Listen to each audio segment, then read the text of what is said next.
Hello everyone, नमस्कार दोस्तों। आज की इस वीडियो में आपके लिए लेकर आया हूं क्लास 12 साइकोलॉजी का कुछ ऐसे चुनिंदे सवाल जो कि आपके एग्जामिनेशन के लिए अत्यंत महत्वपूर्ण रहने वाले हैं। तो आप लोग वीडियो को अंत तक देखिएगा और सारे प्रश्नों को करने का भी प्रयास कीजिएगा, क्योंकि अब समय बहुत कम है। ऐसे में आपको कोई भी प्रश्न मिस नहीं करना है और साथ ही साथ वीडियो को अंत तक पूरा जरूर देखना है। चलिए शुरू करते हैं आज के अपने पहले प्रश्न से। पहला प्रश्न कहता है हमारा कि बुद्धि लब्धि का संप्रत्यय किसने और कब विकसित किया। बुद्धि लब्धि, इससे आपके एग्जामिनेशन में subjective as well as objective में प्रश्न हर बार पूछे जाते हैं। तो ध्यान दीजिएगा, इसके संप्रत्यय की बात की जा रही है कि ये किसने और कब विकसित किया। तो सही जवाब आपका ऑप्शन डी हो जाएगा। याद रखिएगा, देखिए सब में विलियम स्टर्न है, विलियम स्टर्न है, विलियम स्टर्न है, लेकिन आपको साथ ही साथ इसमें भी ध्यान देना होगा कि विलियम स्टर्न ने 1912 में बुद्धि लब्धि के संप्रत्यय को विकसित किया था। तो याद रखिएगा। अगला प्रश्न है हमारा, ऐसे मैंने बुद्धि लब्धि के बारे में आपको ऑलरेडी बहुत अच्छे अच्छे कंसेप्ट दे रखे हैं। अगर आपने उन वीडियोस को नहीं देखा है तो डिस्क्रिप्शन बॉक्स में आपको लिंक मिलेगा, जरूर देख लीजिएगा। बुद्धि वृद्धि में सहायता प्रदान करती है। पहले तो आप ऑप्शंस को देख लीजिए। प्रचुर एवं समृद्ध पोषण, अच्छी पारिवारिक पृष्ठभूमि, गुणवत्ता युक्त शिक्षा दीक्षा। क्या आपको लगता है कि सही जवाब सभी हो जाएंगे? देखिए, कहता प्रश्न की बुद्धि वृद्धि में सहायता प्रदान करती है। अगर आपको प्रचुर एवं समृद्ध पोषण मिलेगा तो उससे भी बुद्धि में विकास होता है। अच्छी और पारिवारिक पृष्ठभूमि रहती है, जिसकी पारिवारिक पृष्ठभूमि अच्छी रहती है। कैसे आप देखते हैं, शहर का बच्चा जो होता है गांव के बच्चे की अपेक्षा मतलब बोलने चालने में, बुद्धि के मामले में आगे रहता है कि नहीं। उसका देखिएगा, छोटा सा बच्चा ही जो होता है बहुत अच्छे तरीके से बोल लेता है। जितना हम लोग नहीं शुद्ध हिंदी बोल पाएंगे उतना अच्छा वो लोग बोल लेता है कि नहीं। तो ये भी आपका मैटर करता है। तो ऑप्शन बी भी आपका सही है, ऑप्शन ए भी आपका सही है। और गुणवत्ता युक्त शिक्षा दीक्षा, अगर गुणवत्तापूर्ण शिक्षा दीक्षा दिया जाए, कंपेयर करें हम लोग अगर प्राइवेट स्कूल और सरकारी स्कूल के बच्चों को, तो किसमें ज़्यादा गुणवत्तापूर्ण आपको देखने के लिए मिलेगा? प्राइवेट वाले में।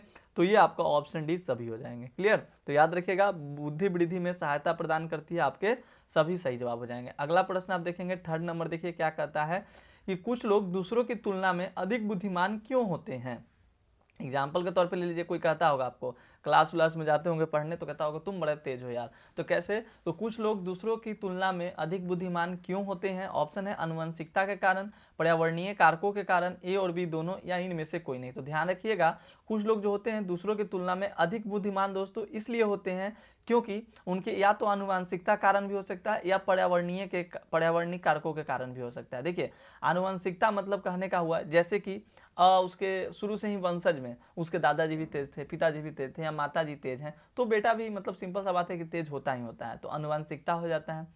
पर्यावरणीय कारकों के कारण, आपने एक बचपन में सुना होगा कि दो तोता था और दोनों तोता को अलग अलग कर दिया जाता है। एक को जंगल में भेज दिया जाता है अब राक्षस के पास, मतलब बदमाश के पास, और एक को भेज दिया जाता है ब्राह्मण के पास।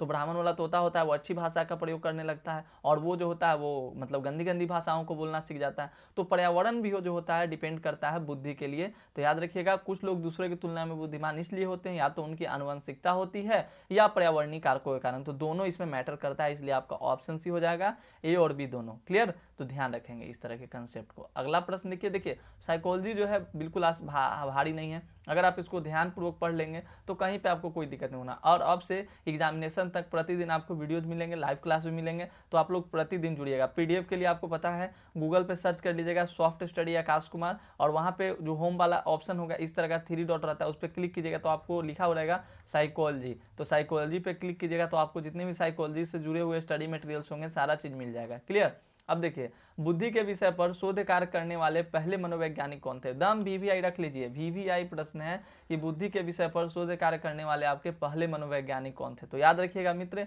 बुद्धि के विषय पर सर्वप्रथम जो शोध किए थे वो अल्फ्रेड बिने साहब, और अल्फ्रेड बिने साहब ने बुद्धि को परिभाषित भी किया था। उन्होंने कहा था कि बुद्धि जो होता है वो अच्छा निर्णय लेने की योग्यता, अच्छा तर्क प्रस्तुत करने की योग्यता, अच्छा बोध कराने की योग्यता, और ऐसे भी बुद्धि को अगर आप डिफाइन करेंगे तो इस तरह से डिफाइन कीजिएगा कि उपलब्ध संसाधनों में अगर अच्छे से जीवन को व्यतीत कर लिया जाए तो उसी को बुद्धि कहा जाता है, दिमाग लगाकर, है कि नहीं। तो बुद्धि सिंपल सा टर्म्स है, और बुद्धि के विषय पर सबसे पहले शोध कार्य करने वाले आपको मनोवैज्ञानिक का जो नाम आता है अल्फ्रेड बिने साहब का। एकदम याद रखिएगा, मोस्ट इंपॉर्टेंट क्वेश्चन है ये सब, जितने भी क्वेश्चन करा रहा हूँ सब सिलेक्टेड क्वेश्चन है। और हाँ, इस वीडियो को आपको पक्का है कि अपने दोस्तों के साथ शेयर कीजिए, ज़्यादा बच्चे देखेंगे, मैं ज़्यादा से ज़्यादा वीडियोज़ बनाऊंगा। आपने देखा होगा यूट्यूब पे आपको बहुत ज़्यादा हिस्ट्री पॉलिटी के वीडियो देखने के लिए मिलते हैं। क्यों मिलता है? क्योंकि हिस्ट्री पॉलिटी ज़्यादातर बच्चों का होता है, और यूट्यूबर जो भी होता है, मैं रियल एक बात बता रहा हूँ, कोई भी यूट्यूबर होता है उसको व्यूज़ से मतलब है कि नहीं।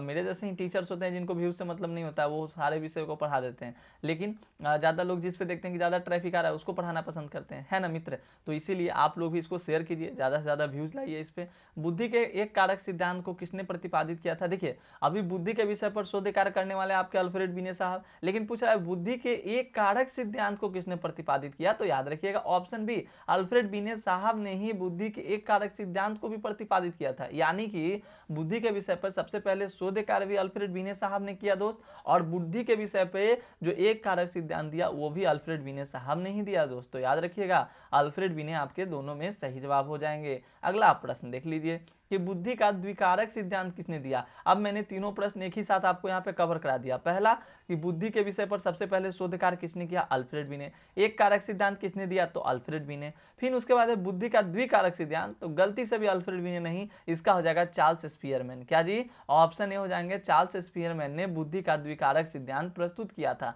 तो कहीं पे किसी तरह की कोई कंफ्यूजन ही नहीं होनी चाहिए, आप फटाक फटाक से सारे प्रश्नों को करके आएंगे एग्जामिनेशन में। और ध्यान रखिए आकाश सर, अगर आकाश सर से कोई साइकोलॉजी पढ़ लिया ना तो उसका नंबर कम आने से नहीं रहता है, ये ध्यान रखिए, कभी भी कम नंबर नहीं आता है, एकदम अच्छा मार्क्स लाता है। 70 में से एटलीस्ट मेरे बच्चे 67, 68, 67, 68, 69 तक कवर कर ही लेते हैं। बुद्धि का द्विकारक सिद्धांत किस पे आधारित है, तो जो बुद्धि का द्विकारक सिद्धांत है जो अभी आपने चार्ल्स स्पीयरमैन द्वारा पढ़ा, वो आपका आधारित है सांख्यिकी विधि पर। ठीक है, तो सांख्यिकी विधि आप याद रखिएगा। अब इसके बारे में अगले क्लास में मैं डिस्कस करूंगा कि आखिरकार बुद्धि का द्विकारक सिद्धांत क्या होता है, किस तरह से सांख्यिकी विधि पर आधारित होता है। क्योंकि अगर इसी वीडियो में अगर मैं आपको अभी बतलाऊं तो हो सकता है मे भी आप आगे के वीडियो प्रश्नों को ना देखें और मतलब यहीं पर समझते रह जाएं। तो देखिए ऐसे करना है हम लोगों को कि हर सेट में कुछ ऐसे ऐसे प्रश्नों को लेकर आना है जिससे कि आपका नॉलेज बढ़े और साथ ही साथ आपके एग्जामिनेशन में बहुत ज़्यादा अत्यंत महत्वपूर्ण रहे। तो ध्यान से आप सारे वीडियोस को देखते जाइए, फॉलो करते जाइए। बस आपको छोटा सा तो काम करना है, वीडियो को देखना है और आपका एग्जामिनेशन बड़ा अच्छा जाएगा। इसकी जिम्मेदारी हमारी है। 8 नंबर, आत्म के बारे में बच्चों की धारणा को स्वरूप देने में किनकी भूमिका अहम होती है। तो आत्म का मतलब होता है आत्मा नहीं, आत्म का मतलब होता है, हो सकता है आपने नहीं पढ़ा है, सेल्फ होता है। क्या होता है, सेल्फ। सेल्फ का मतलब होता है मैं मतलब खुद। तो खुद के बारे में बच्चों की धारणा को स्वरूप देने में किनकी भूमिका होती है। जैसे आपने देखा होगा खुद का भावना कब आएगा बच्चों में, जब उसके माता पिता के द्वारा कुछ उसको जानकारियां मिलेगी, मित्रों के द्वारा, शिक्षकों के द्वारा। तो यानी कि बच्चे में आत्म के बारे में जो धारणा होती है वो विकसित किसके द्वारा होती है, माता पिता के कारण, मित्रों के कारण और शिक्षकों के कारण। इसलिए ऑप्शन डी आपके उपयुक्त सभी हो जाएंगे। याद रखिएगा आत्म के बारे में बच्चों की धारणा को स्वरूप देने में भूमिका आपके माता पिता की भी, मित्रों की और शिक्षकों को भी होती है। ठीक है, एकदम क्लियर सिंपल सा प्रश्न है, ज़्यादा कुछ इसमें समझाने की आवश्यकता भी नहीं है, आप अपने से माइंड में कवर कीजिए ना। आत्म का मतलब होता है कि हाँ सेल्फ।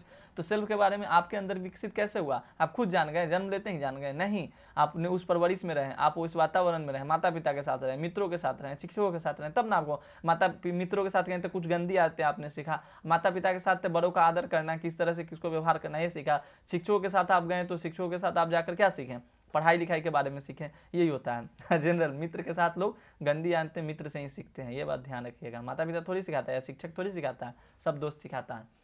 9 नंबर देखिएगा, आत्म को किस रूप में समझा जा सकता है। माना कि दोस्त आपको सहायता भी करता है लेकिन सब जो भी इन सब चीज़ों के बारे में ज्ञान है सब वहीं से मिलेगा।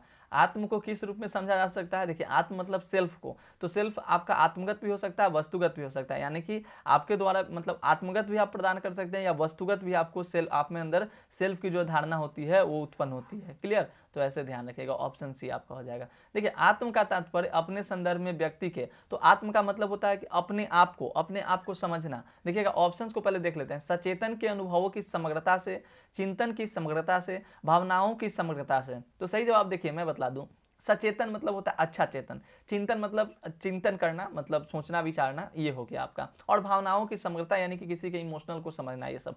तो आत्म का तात्पर्य जब व्यक्ति अपने भावनाओं को समझे, अपने बारे में अच्छा सोचे, चिंतन करे, तभी ना होगा। तो उपरोक्त सभी आपके सही जवाब हो जाएंगे। किसी तरह की कोई कंफ्यूजन अभी तक देखिए मैंने आपको 10 प्रश्न पढ़ाया, आई होप कि 10 प्रश्न आपको बड़े अच्छे से मजेदार तरीके से समझ में आया होगा, क्योंकि आपको वीडियो को 2x करने का जरूरत ही नहीं पड़ेगा। मैं खुद इतना फास्ट बोल रहा हूं कि आपको 2x करने की आवश्यकता ही नहीं। बस आप वीडियो को बड़ा ही प्यार से, बड़ा ही मनोरम दृश्य से देखते जाइए। और हाँ, एक ही आपसे रिक्वेस्ट रहेगा, शेयर जरूर कीजिएगा भाई, शेयर जरूर कीजिएगा। आकाश सर मेहनत करते हैं तो मेहनत को सफल बनाइए। निम्नलिखित में किसमें व्यक्ति मुख्य रूप से अपने बारे में ही संबंध का अनुभव करता है। व्यक्ति अपने बारे में इस संबंध का अनुभव करता है। तो व्यक्तिगत आत्म में या सामाजिक आत्म में, तो सिंपल सा बात है ना कि अपने बारे में, तो अपने बारे में कब अनुभव करेगा, व्यक्तिगत आत्म में, यानी कि सेल्फ पर्सनैलिटी के बारे में कब जानेगा, व्यक्तिगत मतलब अपना जो रहेगा तभी। तो ऑप्शन ए आपके सही जवाब हो जाएंगे।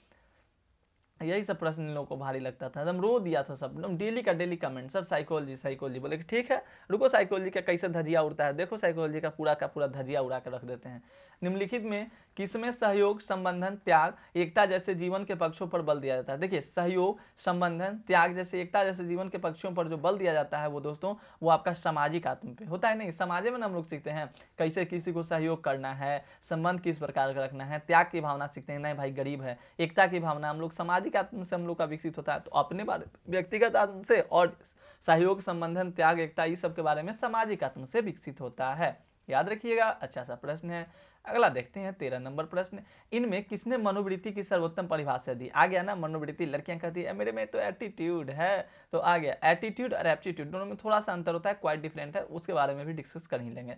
इसमें किसने मनोवृत्ति की सर्वोत्तम परिभाषा दी। अल्पोर्ट साहब ने भी दिया, अक्लोकर साहब ने भी दिया। क्रीच एवं क्रचफील्ड का जो परिभाषा है वो बहुत ही जबरदस्त परिभाषा है, और इसके अंतर्गत उन्होंने बहुत सारी चीजों को शामिल किया है। मनोवृत्ति में 4 महत्वपूर्ण संघटकों को उन्होंने शामिल किया था। पहला तो यही था कि प्रेरणात्मक, दूसरा आपका संवेगात्मक, तीसरा आपका प्रत्याक्षात्मक, और चौथा था आपका संज्ञानात्मक, यानी कि मोटिवेशनल, इमोशनल, परसेप्चुअल और आपका कोग्निटिव। तो इसमें किसने मनोवृत्ति की सर्वोत्तम परिभाषा दी है, तो क्रेच एवं क्रचफील्ड आप लोग याद रखिएगा, सबसे अच्छा इनका परिभाषा था। अगला देखिएगा 14 नंबर, मनोवृत्तियों के निर्माण एवं विकास में कार्य करने वाले तत्वों को मोटे तौर पर कितने वर्गों में बांटा जाता है। मनोवृत्तियों के निर्माण एवं विकास, प्रश्न को समझ लीजिए, कहीं पे कोई दिक्कत नहीं। मनोवृत्तियों के निर्माण और विकास में कार्य करने वाले तत्वों को मोटे तौर पर कितने वर्गों में बांटा जाता है, तो मोटे तौर पर पूछ रहा है ना, तो बिल्कुल ध्यान दीजिए, बहुत अच्छा प्रश्न है। 14 का आपका सही जवाब हो जाएगा ऑप्शन ए दोस्तों, 4 वर्गों में। कौन कौन, सामाजिक कारक होते हैं, सांस्कृतिक कारक होते हैं, आपके मनोवैज्ञानिक कारक होते हैं, और कुछ प्रकारात्मक कारक भी होते हैं, जैसे फंक्शनल फैक्टर जो होते हैं। तो याद रखिएगा, मोटे तौर पर अगर हम लोग बात करें तो 4 होते हैं। पहला आपका जो हो जाएगा सामाजिक फैक्टर, सामाजिक हो जाएगा। दूसरा आपका क्या हो जाएगा जी, सांस्कृतिक हो जाएगा। तीसरा आपका क्या हो जाएगा जी, मनोवैज्ञानिक हो जाएगा। तो ध्यान रखिएगा, तो कहीं पे कोई दिक्कत थोड़ी है, धीरे धीरे रे मना, लेकिन सारे प्रश्न याद हो जाएंगे। और प्रकारात्मक कारक है ना, तो इसको माइंड में रखिएगा। अगला प्रश्न हम लोग देख लेते हैं 15 नंबर। पूर्व धारणा में घटकों की संख्या कितनी होती है। पूर्व धारणा यानी पहले से जो धारणा बनी हुई है, तो कौन से घटक होते हैं, 3 घटक होते हैं। इसके कौन कौन, याद रखिएगा, भूलिएगा नहीं। संज्ञानात्मक, भावात्मक, क्रियात्मक, ठीक है। संज्ञानात्मक, संज्ञानात्मक, क्रियात्मक, बोलिएगा सर नहीं याद हो रहा है, नहीं याद हो रहा है तो इसका ट्रिक है, रुकिए बताता हूँ। और भावात्मक, ठीक है। पहले आप अर्थ को समझिए, क्वेश्चन कहता क्या है इसको समझिए। जैसे देखिए, पूर्व धारणा में घटकों की संख्या, पूर्व धारणा मतलब पहले से जो धारणा बनी हुई है, तो घटकों की संख्या, तो पहले से संज्ञानात्मक, क्रियात्मक और भावात्मक, ये तीनों क्रियाएं अगर पहले से बन जाती है, उसी को तो पूर्व धारणा का नाम दिया जाता है। तो 3 आपका सही जवाब हो जाएगा। अगला देखिए, पूर्वाग्रह क्या है। पूर्वाग्रह एक प्रकार का मनोवृत्ति है, या मूल प्रवृत्ति है, संवेग है, या प्रेरणा है। तो पूर्वाग्रह मतलब पहले से किसी चीज के लिए आपके पास अगर धारणा है तो उसी को पूर्वाग्रह का नाम दिया, तो ये मनोवृत्ति का है, ठीक है, मनोवृत्ति का है, याद रखेंगे। अगला देखते हैं मित्र, प्रश्न संख्या 17। किसी समूह में व्यक्तियों की संख्या कम से कम कितनी होनी चाहिए। समूह और भीड़ में आपके एग्जामिनेशन में बहुत हाईलाइटेड प्रश्न है कि समूह और भीड़ में क्या अंतर होता है। पढ़ाएंगे, सब्जेक्टिव तुरंत कराएंगे, तो आपको सारा चीज क्लियर हो ही जाएगा, लेकिन ध्यान रखिएगा कि इतना सर ने बोला है कि पढ़ाएंगे। समूह में व्यक्तियों की संख्या 2 या 2 से अधिक होती है, तो कम से कम कितनी होनी चाहिए, 2 होनी चाहिए। 2 होगा तभी आपका समूह बनेगा। व्हाट्सएप पे ग्रुप बनाने जाइएगा ना, तो देखिएगा जब तक आप किसी को ऐड नहीं कीजिएगा तब तक उसमें ग्रुप आपका क्रिएट ही नहीं होना। तो समूह का मतलब वही होता है। अब भीड़ का मतलब तो जानवे करते हैं, हम भीड़ का मतलब ही पढ़ाएंगे। अगला देखिए, निम्नांकित में समूह की सर्वोत्तम परिभाषा किसने दी है। तो समूह के बारे में, अभी मनोवृत्ति के बारे में तो क्रेच एवं क्रचफील्ड था, आपका क्रचफील्ड था, और यहाँ पर पूछ रहा है समूह के बारे में दोस्त। तो याद रखिएगा, समूह में शेरिफ और शेरिफ का नाम आता है, ठीक है। शेरिफ और शेरिफ ने समूह के बारे में सबसे अच्छा डेफिनेशन समूह को डिफाइन किया है, ठीक है। अगला देखिए, समूह संरचना के कितने मुख्य घटक हैं। तो अगर हम लोग समूह संरचना यानी कि हम लोग ग्रुप स्ट्रक्चर की बात करें, तो इसके मुख्य घटक आपके 4 होते हैं। मुख्य घटक 4 होते हैं, बताऊंगा 4 कौन कौन से घटक हैं। पहले इतना याद रखिए, क्योंकि आपको थोड़ा सा नॉलेज हो जाएगा तो आगे हम लोग पढ़ने में आगे सक्षम हो पाएंगे। समूह 2 या 2 से अधिक व्यक्तियों की एक संगठित व्यवस्था होती है, ठीक है, बिल्कुल। देखिए, समूह का डिफिनीशन भी है, समूह का ये डिफिनीशन भी, अगर आपने इस ऑब्जेक्टिव को क्लियर किया तो आपको समूह का डिफिनीशन मिल जाएगा। क्या मिलेगा, समूह जो होता है 2 या 2 से अधिक व्यक्तियों व्यक्तियों की एक संगठित व्यवस्था होती है जो कि एक दूसरे से अंतःक्रिया करते हैं, सही है। जो परस्पर निर्भर होते हैं, सही है। जिनकी एक जैसे अभिप्रेरणाएं होती हैं। कैसे, अब बताता हूं। जैसे मान लीजिए आपने कोई ग्रुप बनाया, ठीक है, तो आपने कोई व्हाट्सएप ग्रुप बनाया, तो सिंपल सा बात है कि जब आप एक स्टूडेंट हो तो आपके ग्रुप में मंत्री विधायक तो होंगे नहीं, आपके ग्रुप में स्टूडेंट ही ना होगा जी। तो ये तो पता चला, तो एक जैसी अभी प्रेरणाएं होती हैं कि नहीं, जो परस्पर निर्भर होते हैं। ये बहन तुम एक क्वेश्चन का आंसर दोगी क्या, तो हाँ, निर्भरता भी इसमें होती है। एक दूसरे से अंतःक्रिया करते हैं, मतलब कि एक दूसरे से उनका मेल मिलाप होते रहता है कि नहीं। तो समूह का मतलब यही होता है। समूह और भीड़ में बहुत अंतर है, आपको बताऊंगा। अभी समूह के बारे में पूछा है तो देखिए, समूह का जनरल सा डिफिनीशन यही याद रखिएगा कि समूह दो या दो से अधिक व्यक्तियों की एक संगठित व्यवस्था होती है जो एक दूसरे से अंतःक्रिया करते हैं, जो परस्पर निर्भर होते हैं, जिनकी एक जैसे अभिप्रेरणाएं होती है। और उपयुक्त सभी आप ऑप्शन डी में लगा दीजिए और इस ऑब्जेक्टिव को क्लियर करके आगे बढ़ जाइए, है ना। अगला देखिए 21 नंबर, समूह में लोगों के सम्मिलित होने का कारण क्या होता है। सुरक्षा, प्रतिष्ठा, आत्मसम्मान या उपयुक्त सभी। तो या तो कोई व्यक्ति समूह में तभी जाता है उसको सुरक्षा चाहिए, प्रतिष्ठा के लिए भी किसी समूह में शामिल होता है, और आत्मसम्मान के लिए भी किसी समूह में वो शामिल हो जाता है। जैसे एग्जाम्पल लेते हैं, कोई आदमी किसी राजनीतिक पार्टी को ज्वाइन किया, ठीक है, तो समूह में गया तो सुरक्षा के लिहाज से भी जाता है, प्रतिष्ठा पाने के लिए भी जाता है, नहीं इनमें ज़्यादा प्रतिष्ठा, इनके साथ अगर रहेंगे तो ज़्यादा हमको फायदा होगा, है नहीं। आत्मसम्मान के लिए, नहीं आत्मसम्मान भी मिलेगा। तो समूह में लोगों को सम्मिलित होने का कारण ये सब हो जाते हैं। तो ध्यान दीजिएगा, बड़ी साइकोलॉजी बड़ा आसान है भाई, थोड़ा सा आप याद कीजिएगा बहुत आसान हो जाएगा। पर्यावरण मनोविज्ञान का अध्ययन किसने किया था। अब देखिए ये सब तो याद करना ही पड़ेगा। पर्यावरण मनोविज्ञान का अध्ययन जो करने वाले थे आपके, सही आंसर ऑप्शन है अल्टमैन हो जाएंगे। तो अल्टमैन साहब ने सर्वप्रथम मतलब अल्टमैन साहब ने पर्यावरण मनोविज्ञान का अध्ययन किया था, ये आप ध्यान रखेंगे। अगला देखिएगा 23 नंबर, विश्व पर्यावरण दिवस कब मनाया जाता है। एकदम सिंपल प्रश्न है और बहुत बार आपके बोर्ड में पूछा गया, तो वीवीआई रखिएगा। विश्व पर्यावरण दिवस कब मनाया जाता है, सभी को पता है भैया, 5 जून को विश्व पर्यावरण दिवस हम लोग वर्ल्ड इन्वायरमेंट डे के नाम से मनाते हैं। अगला प्रश्न कि मनोविज्ञान की वह शाखा जो मानव पर्यावरण अंतःक्रिया का अध्ययन करती है। देखिए, मानव पर्यावरण अंतःक्रिया का अध्ययन मतलब मानव और पर्यावरण के बीच के संबंधों का जो अध्ययन कराता है उसको क्या नाम दिया जाता है, तो उसको नाम दिया जाता है पर्यावरण मनोविज्ञान। देखिए, मानव और पर्यावरण तो अंतःक्रिया कर दिया, ऐसे मानव और पर्यावरण के बारे में पढ़ेंगे तो उसको मानव भूगोल के अंतर्गत रख देंगे हम, है कि नहीं, भूगोल में चला जाएगा। लेकिन कह रहा है मनोविज्ञान की वह शाखा, यानी कि मनोविज्ञान में तो पर्यावरणीय मनोविज्ञान हो जाएगा, सिंपल सा बात है। तो ऑप्शन है आप याद रखेंगे। चलिए आगे बढ़ते हैं हम लोग, 25 नंबर देख लेते हैं। पर्यावरणीय मनोविज्ञान ने पर्यावरण संरक्षण के लिए किस माध्यम पर बल दिया है। पर्यावरणीय मनोविज्ञानी वैज्ञानिक ने पर्यावरण संरक्षण के लिए माध्यम पर बल दिया है, किस माध्यम पर, तो पर्यावरणीय शिक्षा पर। पर्यावरणीय शिक्षा पर ज्यादा वो लोग बल देंगे तो इनका ज्यादा बेटर फायदा होगा, है ना। तो पर्यावरणीय शिक्षा पर। अगला देखिएगा 26 नंबर, निम्नलिखित में कौन निर्मित पर्यावरण का उदाहरण है। निर्मित मतलब बनाया गया पर्यावरण। नगर जो होता है दोस्त, नगर किसी लोगों के द्वारा क्या किया जाता है, बनाया नहीं जाता है, प्राकृतिक है कि नहीं। बांध जो होता है वो निर्मित पूछ रहा है ना आपसे, तो निर्मित का बताइएगा। बांध जो होता है ये भी आपका ऑलरेडी लोगों द्वारा बनाया जाता है। नगर भी जो होता है वो लोग ही बनाते हैं, सब लोग मिलकर, नेचर लोगों को देते हैं और लोग क्या करते हैं, नगर का निर्माण करते हैं, बांध का निर्माण करते हैं, और पुल का भी निर्माण लोगों द्वारा ही किया जाता है। इसलिए ऑप्शन डी आपका हो जाएगा उपयुक्त सभी, यानी कि निर्मित पर्यावरण का उदाहरण इसमें से आपके सभी हो जाएंगे। आगे बढ़ते हैं हम लोग, प्रश्न संख्या 27 को देखते हैं। कहता है कि बुद्धि का पदानुक्रमिक मॉडल किसने प्रस्तुत किया। बुद्धि के बारे में आपने बहुत सारी कहानियां पढ़ी कि बुद्धि का जो प्रथम जो था संप्रत्यय किसने दिया। अब प्रश्न आपसे पूछ रहा है कि बुद्धि का पदानुक्रमिक मॉडल जो था वो किसने प्रस्तुत किया था। पदानुक्रमिक मॉडल यानी कि जो भी हायरार्किकल मॉडल थे आपके उसके बारे में बात की जा रही है। तो सिंपल सा आर्थर जेनसन साहब जो थे, इन्होंने बुद्धि के पदानुक्रमिक मॉडल को प्रस्तुत किया था। इसलिए ऑप्शन है आपके जो हो जाएंगे क्लियर सा सही जवाब हो जाएगा। नेक्स्ट प्रश्न को रुख करते हैं अपना, प्रश्न संख्या 28 देखिए। कहता क्या है कि बुद्धि संरचना मॉड्यूल किसने प्रस्तुत किया। बार बार प्रश्न पूछ रहा है ना बुद्धि से। बुद्धि जो होता है ना, बुद्धि के बारे में आपके एग्जामिनेशन में इसको पढ़ना अत्यंत महत्वपूर्ण है। इससे प्रश्न जैसे कि बुद्धि का एक कारक सिद्धांत किसने दिया, द्विकारक सिद्धांत किसने दिया, बुद्धि के संप्रत्यय को किसने विकसित किया, प्रथम बार बुद्धि के विषय पर शोध कार्य किसने किया। तो this all are important questions for your examination. ऐसे ऐसे क्वेश्चंस आपके एग्जामिनेशन में पूछे जाएंगे, तो ध्यान देना है भैया। अगला देखिएगा, बुद्धि संरचना मॉडल किसने प्रस्तुत किया। सही जवाब आपके ऑप्शन भी हो जाएंगे, जेपी गिलफोर्ड साहब द्वारा बुद्धि संरचना मॉडल प्रस्तुत किया गया था। अगले प्रश्न की ओर रुख करते हैं। 29 नंबर हमारा कहता है, इस वीडियो में आपको 30 प्रश्न देखने के लिए मिलेंगे।